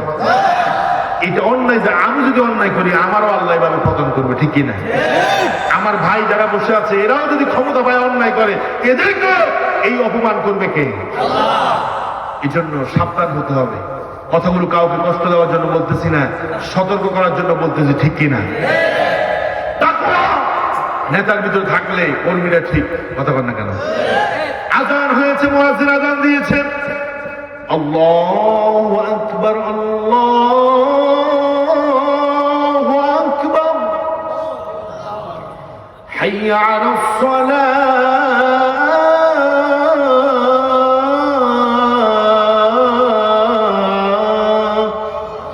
আচ্ছা, কোন মুয়াজ্জিন কিসের দিকে ডাকছে? এখন নেতা যদি ভালো হয়, চরিত্রবান হয়, মুত্তাকি হয়, আসো হাইয়ান ইলাস সালাত, নামাজ আযান হয়েছে, আসো মসজিদে। আর নেতা যদি হয় বাটপার, চোর, ডাকাত, মদুদি, ইয়াবাখোর, বাবাখোর, ওটা কইবে আসো আমরা একটু গাজার আসরে বসো, ঠিক কিনা? এই জন্য আল্লাহ রাসূল বলছেন আন্নাসু আলা দীনে খালিলিহিম, মানুষ তার বন্ধুর চরিত্র গ্রহণ করে। তোমরা কাকে বন্ধু বানাবা, কাকে নেতা বানাবা, তোমরা নিজেরা চিন্তা করো। আমি বলি যুবকরা যাদেরকে নেতা বানাইবা, ওরা যদি চরিত্রহীন হয়, দুর্নীতিবাজ হয়, সন্ত্রাস হয়, চাঁদাবাজ হয়, ঘুষখোর হয়, চোর হয়, ডাকাত হয়, কিয়ামতের দিন ওই নেতার পিছনে হাঁটার কারণে জাহান্নাম যখন ওয়াজিব হয়ে যাবে, আল্লাহ পাক যখন জাহান্নামের দিকে ডরা দিবে, তখন তুমি বলবা রব্বানা আরিনাল্লাযাইনি আযাল্লানা মিনাল জিন্নি ওয়াল ইনস নাজআলহুমা তাহতা আকদামিনা লিয়াকুনা মিনাল আসফালিন। আল্লাহ, এরাই তো আমাদেরকে পথভ্রষ্ট করেছে, এদেরকে আজকে আমাদের পায়ের নিচে দাও, পিছে এদেরকে নিচে রেখে জাহান্নাম যাব। আযাল্লানা, এরাই আমাদেরকে ভ্রষ্ট করেছে, খারাপ পথ দেখিয়েছে। এরা কলম দেয় নাই, এরা আমাদের হাতে সিগারেট তুলে দিয়েছে। এরা কলম দেয় নাই, অস্ত্র তুলে দিয়েছে। বলতো যে ওদেরকে ধর, ওদেরকে মার, ঠিক কিনা? একটা একটা ধর, ধরে ধরে বস্তা বর, ঠিক কিনা? এরকম স্লোগান ছিল কিনা? ধরে ধরে বস্তা বর, জবাই কর, কথা কয় না? আর মিছিল মিটিং করে এরপরে তো এক রক্কানে কারা কওরা কথা কয় না, কাইতো ওরা, স্লোগান দিত ওরা, নাম হয় আমাদের রক্কানে কথা কয় না। এত কিছু থাকতে রক্কারা কিনলে এটা অপবাদ, এটা কি? আমার ভাইয়েরা, আমার বন্ধুরা, হেদায়েতের নিয়ে কথা বলে শুনে, তাহলে নেতার ভিতরেও কি থাকা দরকার? তাকওয়া থাকা দরকার। এরপরে আমাদের দেশে ব্যবসায়ীরা আছেন না। আচ্ছা, এখানে কে কে ব্যবসায়ী আছেন? আপনাদেরকে আমি অন্য কিছু করবো না, বলবো একটু হাত তোলেন। কে কে ব্যবসায়ী আছে একটু হাত তোলেন। মাশাআল্লাহ, এই যে নুরানি চেহারা কয়েকজন ব্যবসায়ী আমি আমার সামনে পেয়েছি, আমার ভাইকে, আলহামদুলিল্লাহ। ব্যবসা নবীরা করেছে, এটা সুন্নাত। এটা কি? আমার দেশে আবার 2 নম্বর ব্যবসায়ী আছে নাই? আমি একবার এই আমাদের লক্ষ্মীপুর বাজারে গেছি গোস্ত কিনতে। আমার একটা হুজুর, আপনি কি আশরাফি হুজুর? আমি বলছি হ্যাঁ। কেমনে ছিলেন? ইউটিউবে আপনার ওয়াজ প্রত্যেকদিন দেখি। আমি কই যাক, মোটামুটি একজন বক্তা পাওয়া গেছে। হুজুর, আমি আপনারে খুব ভালোবাসি। বললাম না, আমাকে 2 কেজি গোস্ত দেন, গরু গোস্ত দেন।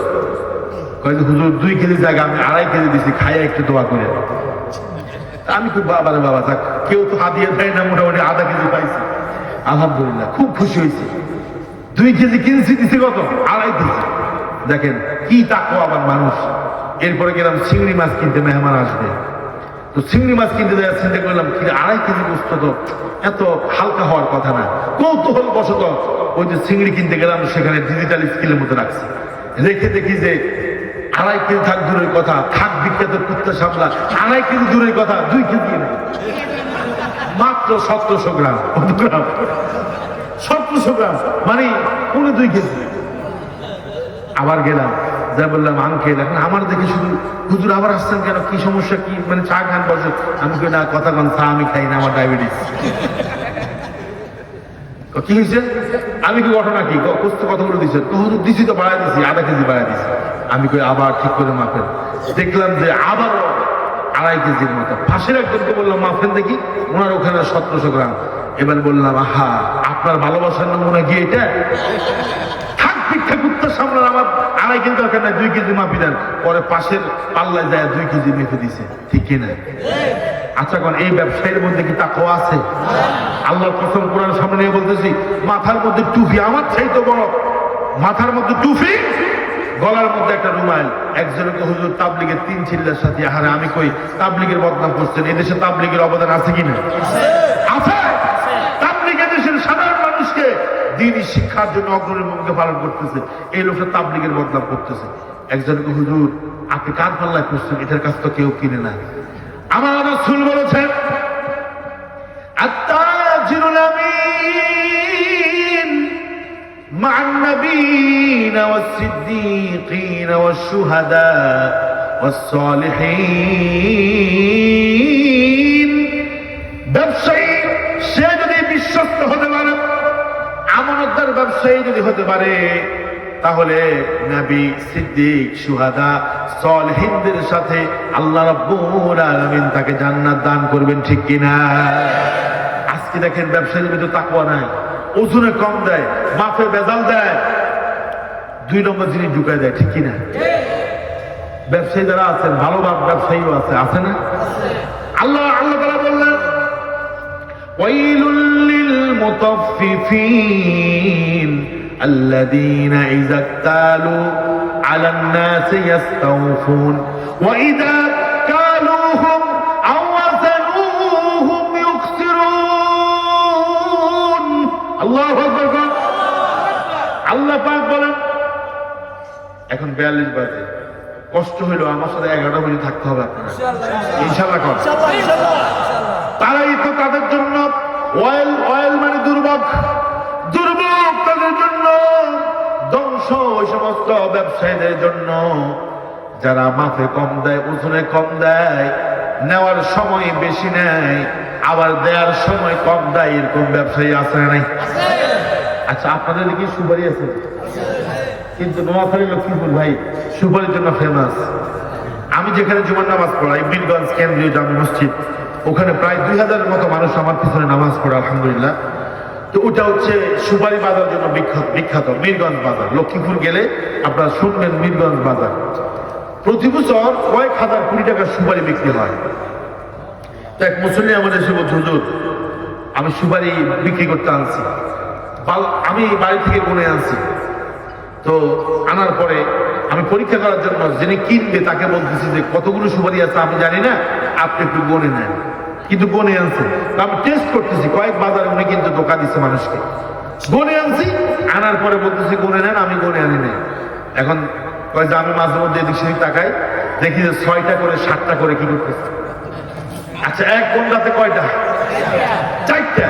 মুরব্বী করতেছে কয়টা? 6টা 7টা করে। ও চাচা, 1 ঘন্টাতে শুনলাম 4টা, আপনি দেখি 6টা করে করেন। ও চাচা, ভাতিজা শোনো, মাথা ঠিক নাই, রোদে কিন্তু মাথা ঠিক নাই। রোদে কি নাই? ও চাচা, রোদে যেহেতু মাথা ঠিক নেই, 3টে করে করেন। ও পাগল হয়েছি, মাথা খারাপ হয়েছে, কিন্তু এত খারাপ হয় নাই। কথা হয় না, মানে মাথা খারাপ হয়েছে, এত খারাপ হয় নাই, 3টে করে করবে কেন? চাচা, আপনি তো দাঁতে মাথাল, তাহলে ঠিক। মানে নিজেরটা ঠিক মতো বুঝেন, অন্যটা বুঝে। আলহামদুলিল্লাহ, আবার ভালো ব্যবসায়ী আছে। এই যে আমার যে সমস্ত নেককার নুরানি চেহারার মানুষগুলো হাত তুলছে, ব্যবসায়ী, ভালো ব্যবসায়ী আছে। নইলে দুনিয়া এতক্ষণ থাকতো, ঠিক কিনা? দুনিয়া আরো আগে ধ্বংস হয়ে যেত। এই যে আপনার জিনিসের দাম বাড়ে, অবৈধ সিন্ডিকেটের মাধ্যমে ব্যবসায়ীদের সিন্ডিকেট সরকার ভাঙতে পারতেছে না, ইউনূস সাহেব চেষ্টা করতেছে, ভাঙতে পারতেছে না। ওদের সিন্ডিকেট খুব মারাত্মক, ঠিক কিনা? আপনি পাকিস্তান থেকে হজ করবেন, আমার পাকিস্তানে এক বন্ধু আছে, মাঝে মধ্যে মোবাইলে কথা হয়, সেটিং হয়। উনি বলছেন যে পাকিস্তান থেকে হজ করতে লাগে মাত্র বাংলাদেশি টাকায় 3.5 লক্ষ টাকা। আর বাংলাদেশ থেকে একজন হাজি হজ করবে, জমি জমা সব বিক্রি করলেও হজ করতে পারে না, ঠিক কিনা? করে সিন্ডিকেট। এই সমস্ত ব্যবসায়ীদেরকে আল্লাহ যেন ধ্বংস করে দেয়, বলেন আমিন। এখন আর হেদায়েতের দোয়া করে লাভ নাই, কারণ এদের হেদায়েত কখনো নাই। ইন্নাকা লা তাহদি মান আহবাবতা, আল্লাহ বলে হেদায়েত তুমি রাসূল যাকে চাও হেদায়েত দিতে পারবে না। ওয়ালাকিন্নাল্লাহা ইয়াহদি মান ইয়াশা, হেদায়েত দিবে কে? আল্লাহ। কিন্তু হেদায়েত তো এরা হচ্ছে না, এরা জালিম। লক্ষ কোটি কোটি টাকা তারা নিচ্ছে। একজন হাজী সাহেব হজ করবে, 7 লক্ষ টাকা হজ করতে লাগে, অন্য দেশের তুলনায় ডবল লাগে, ঠিক কিনা? করে। এবার আসেন আমার ভাইরা, তাকওয়া মানে ভয়। কার ভয়? আমাদের দিলের মধ্যে কার ভয় আছে? আর যাদের দিলের ভিতরে আল্লাহর ভয় আছে, তারা পৃথিবীর কাউকে পরোয়া করে না, ঠিক কিনা? যাদের হৃদয়ে আছে আল্লাহর ভয়, তারা কবু পথ ভুলে যায় না, ঠিক কিনা? যাদের হৃদয়ে আছে আল্লাহর ভয়, তারা কবু পথ ভুলে যায় না। আল্লাহর প্রেম চাই দুনিয়ায়, কারো কাছে কোনো কিছু চাই না, ঠিক কিনা? আমরা ভয় করি কাকে?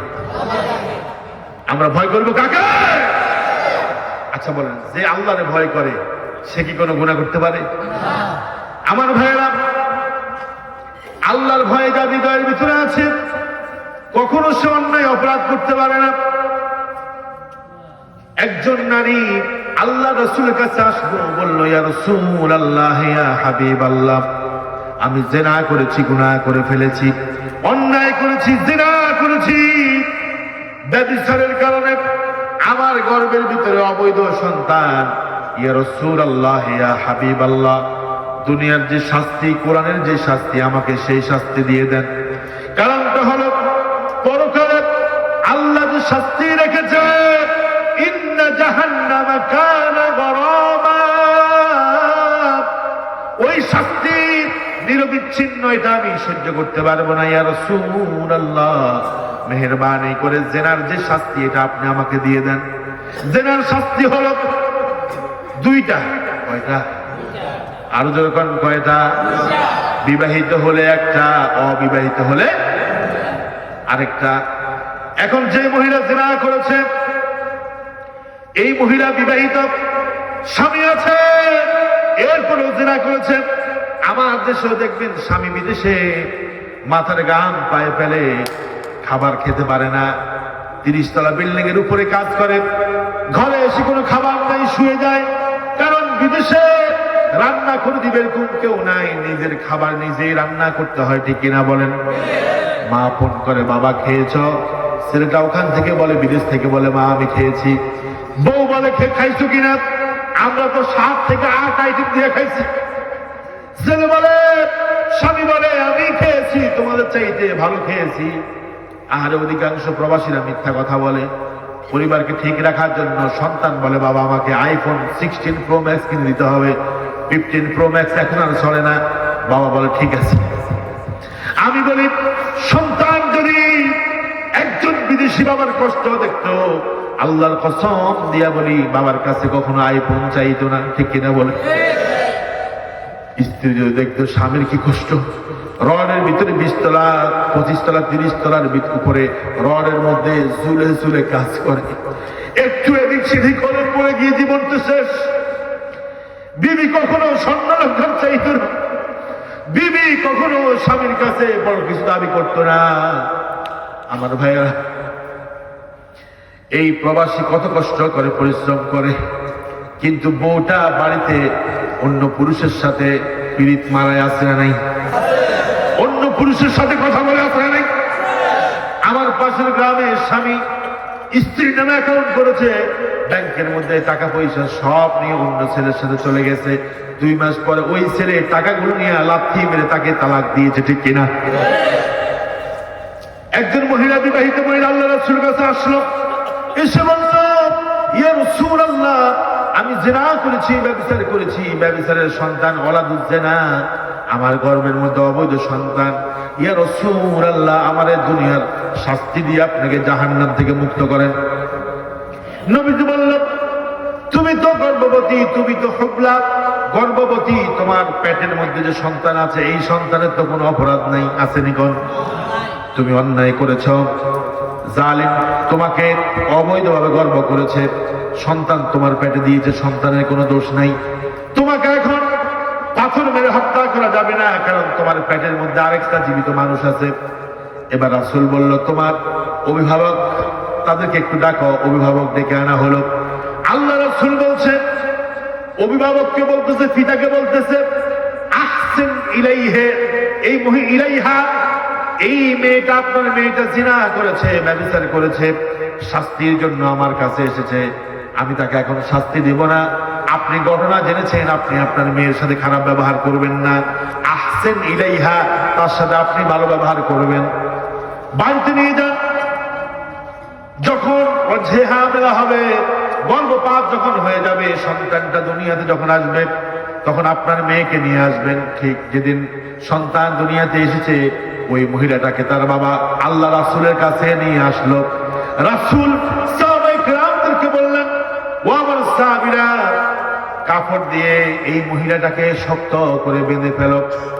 সাহাবায়ে কেরাম শক্ত রশি দিয়ে, এরপরে কাপড় দিয়ে শক্ত করে বেঁধে ফেলল। আল্লাহ রাসূল বলল, ফারজেন ফারজেন, তাকে পাথর মেরে তার গলা পর্যন্ত মাটির নিচে ঢুকাইয়া তাকে পাথর মেরে হত্যা করা, এটাই হলো কোরআনের শাস্তি, ঠিক কিনা? এই শাস্তি কি আমাদের দেশে আছে? থাকলে দিহানের মতো দর্শক তৈরি হতো, বদমাশ তৈরি হতো না, ধর্ষণে আমার দেশ সেঞ্চুরি করতো না। জাহাঙ্গীরনগর বিশ্ববিদ্যালয়ে একটা হাফ সেঞ্চুরি করে, দর্শনের মধ্যে সেঞ্চুরি করে মিষ্টি খাওয়াইছে, এরকম মানিক তৈরি হতো, সব সোজা হয়ে যেত। কিন্তু দর্শনের খাতা কিলাই, দর্শন করলেই তো শেষ, ঠিকই না? আল্লাহ রাসূল তাকে রজম করার জন্য, পাথর মেরে হত্যা করার জন্য বললেন। পাথর মেরে যখন ওই ব্যভিচারী নারীকে হত্যা করে ফেলা হলো, আল্লাহ রাসূল বলল, আমার সাহাবীরা, এই মহিলার জানাজার ব্যবস্থা করো, আমি রাসূল নিজে ইমামতি করব। সাহাবায়ে কেরাম অবাক হয়ে গেল। ওমর রাদিয়াল্লাহু তাআলা আনহু বলল, ইয়া রাসূলুল্লাহ, ইয়া হাবিবাল্লাহ, এই মহিলাটা জেনাকারী মহিলা, গুনাহগার মহিলা, আমরা তাকে কিছুক্ষণ আগে পাথর মেরে হত্যা করেছি। ইয়া রাসূলুল্লাহ, কিভাবে আপনি মহিলার জানাজা পড়বেন আমি তো বুঝি না। আল্লাহ রাসূল বলছেন, ও ওমর শোনো, লাকাদ তাবা তাওবাতান, এই মহিলা অন্যায় করেছে, ব্যভিচার করেছে, কিন্তু রাতের আঁধারে আল্লাহ রাব্বুল আলামিনের কাছে তাওবা করে কেঁদেছে। আল্লাহু আকবার। রাতের আঁধারে আল্লাহ এভাবে কান্নাকাটি করে আল্লাহকে ডেকে তাওবা করেছে। লাকাদ তাবা তাওবাতান, আল্লাহ রাসূল বলে ওমর শুনো, এই মহিলা লাকাদ তাবা তাওবাতান, এবং তওবা করেছে, তার তওবাকে যিনি কবুল করেছেন তিনি কে? লাউ কুসিমাত বাইনা আহলে মদিনাতিন লাওয়াসাতহা, এই মহিলা এমন তওবা করেছে, অন্য বর্ণনার মধ্যে এসেছে মদিনার আরো 70 জন পাপীকে ওই তওবা দিয়ে আল্লাহ ক্ষমা করতে পারবেন। আল্লাহু আকবার বলেন। তাহলে আমার ভাইরা, আপনি তাকওয়া দিনের ভিতরে কম থাকার কারণে, আল্লাহর ভয় কম থাকার কারণে আপনি গুনাহ করেছেন, অন্যায় করেছেন। হঠাৎ করে আপনার কাছে মনে হয়ে গেল, আহারে আমি অন্যায় করেছি, পৃথিবীর কেউ দেখে নাই, দেখছে কে? আল্লাহ পাক বলেন, আল্লাহ রাব্বুল আলামিন বলেন, আমার বান্দাদের মধ্যে যারা গুনাহ করে, والذين إذا فعلوا فاحشة أو ظلموا أنفسهم ذكروا الله, গুনাহ করার পরে, অন্যায় করার পরে হঠাৎ দিলের ভিতরে আল্লাহর ভয় এসেছে, আল্লাহর জালালিয়াতের ভয় এসেছে, তাকওয়া চলে এসেছে, এবার আল্লাহর কাছে মাফ চায়। ফাস্তাগফিরু লিযুনুবিহিম, গুনাহের জন্য মাফ চায়, আল্লাহকে বলে, আল্লাহ ইন্নী যালামতু নাফসি যুলমান কাসীরা ওয়া লা ইয়াগফিরু যুনুবা ইল্লা আনতা ফাগফির লি মাগফিরাতাম মিন ইনদিক ওয়ারহামনি ইন্নাকা আনতাল গফুরুর রহিম। এভাবে রব রব বলে, আল্লাহ আল্লাহ বলে যে বান্দা আল্লাহর কাছে দোয়া করে, আল্লাহ আমার মাফ করে দাও, আমি জালেম হয়ে গেছি, এভাবে যখন আল্লাহর কাছে হাত তুলে চোখের পানি ফেলে দেয়, মাফ করে কে? আর যখন কে? আল্লাহ ছাড়া বান্দারে কেউ ক্ষমা করতে পারে? রাসূল বলে, তোমরা তিরস্কার করো কেন? তিরস্কার করো কেন? আহা, এই নারীটাকে ক্ষমা করছে কে? এমন তওবা করছে, আরো 70 জনের মাফ করা যায় তো। আল্লাহু আকবার। এজন্য আমাদের দিলের মধ্যে যাতে তাকওয়া কম, এরা গুনাহ করে ফেলে, গুনাহ করার পরে আল্লাহর কথা মনে হইলে সাথে সাথে তওবা করবেন, ইস্তেগফার করবেন, আপনাকে মাফ করবে কে? আর 5 মিনিট আছে, এই 5 মিনিটে আমি সামনের যে আয়াত আছে, এই আয়াতের তাফসীর করা আমি সম্ভব হবে না। তাহলে আমরা তাফসীর করতেছি, ইয়া আইয়ুহাল্লাযীনা আমানু, হে ইমানদাররা, ইত্তাকুল্লাহ, আল্লাহ পাক বলছে আমি আল্লাহকে ভয় করো, ঠিক কি না? এরপর আল্লাহ তাআলা বলতেছে, ওয়ালতানজুর নাফসুম মা কদ্দামাত লিগাদ। আমি আবার তেলাওয়াত করতেছি, এত জোরে আওয়াজ দিবেন বাড়িতে যারা ঘুমায় আছে এরা যেন উঠে যাবে। কি এর ঘুমাইতে, ঠিক কি না? ওয়ালতানজুর নাফসুম মা কদ্দামাত লিগাদ।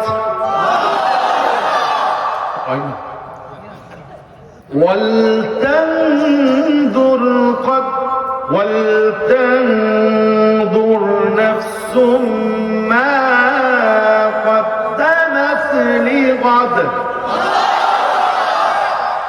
واتقوا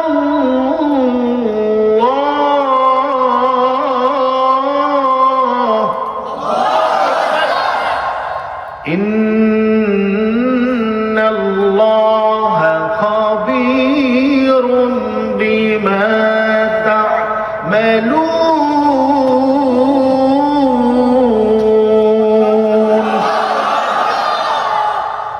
আল্লাহ খুশি হয়েছে না? কি উপর দিয়ে পানি পড়ে, বৃষ্টি পড়তেছে, কুয়াশা পড়তেছে, আমার বান্দারা উঠে না কারো মোহাব্বতে। মুমিনের 5টা বৈশিষ্ট্য একটা সূরার ভিতরে আছে, সূরা আনফাল। কয়টা? 1, ইযা যুকিরাল্লাহু ওয়াজিলাত কুলুবুহুম, আল্লাহর নাম শুনলে দিলটা কেঁপে ওঠে। ওয়া ইযা তুলিয়াত আলাইহিম আয়াতুহু যাদাতহুম ঈমানা, কোরআন আয়াত শুনলে ঈমান বাড়ে। আল্লাহু আকবার। ওয়া আলা রাব্বিহিম ইয়াতাওয়াক্কালুন, আল্লাহর উপর তাওয়াক্কুল করে। 4, নামাজ কায়েম করে। ওয়া মিম্মা রাযাকনাহুম ইনফিকুন, আল্লাহ দ্বীন ইসলাম একামতে দ্বীনের জন্য দান করে। আল্লাহ পাক বলে, উলাইকা হুমুল মুমিনুনা হাক্কা, এরাই হলো আসল মুমিন, বাকিগুলো হলো কুরবানের গোশত খাওয়া মুসলমান, ঠিক কি না? একটা রেখে কি তুমি যে মুসলমান কেমনে বুঝছো? আমি প্রতি বছর কোরবান দিই। কি কর, কি দেয়? কোরবান দিলে কি মুসলমান?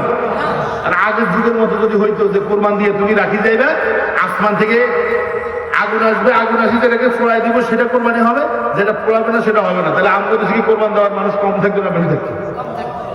ওই তো কোরবান দিয়ে কিনতাম, গোস্ত নিজেও খাই যেতেন না, ঠিক কিনা? আচ্ছা, আমার ভাই বলছে আরো 5 মিনিট বলার জন্য, 11টা 5 থাকবেন?